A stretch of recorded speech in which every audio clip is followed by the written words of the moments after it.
Magaling ka na. At ang pangalan niya ay Maleficent.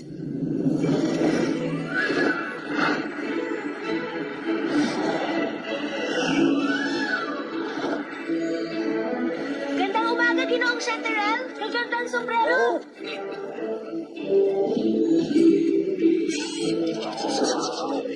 Wag! Yung gagawin niya! Ha! Di ako tinamaan! Gandang umaga!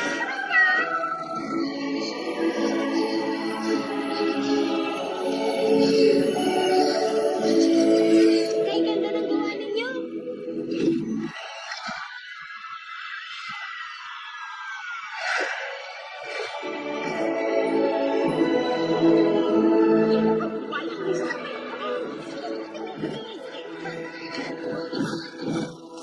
Anong nangyayari dito? May nakita kasi ang mga bantay na naman. Ako ang magsasabi. Ang kasunduan mo na to. Ako ngayon, ikaw sa susunod. Yung mga bantay ng hagdan na nagsabi noon, kaya ako ngayon. At ang sunod si Sasawi. Sabihin ng ano? Sige. Ayan, salamat. Maleficent. Pabantay ka raw silang tao. Mandarambong sa batis ng tsunante. Pasensya.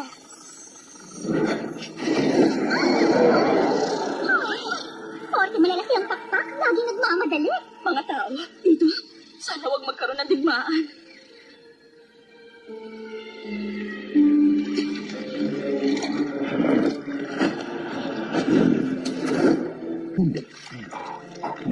Hindi ako takot.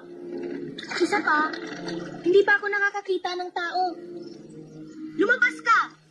Ayoko! Gusto nila akong patayin. At isa pa, ang papangit nilang tingnan. Hangal ka para sabihin yun!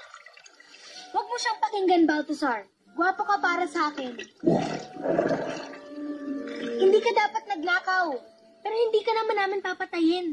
Lumabas ka! Lumabas ka ngayon din! Nasa hustong laki ka na ba? Hindi pa. Sa tingin ko, batang lalaki lang siya. At ikaw naman, batang babae. Di ba? Sino ka? Stefan ang pangalan ko. Sino ka naman?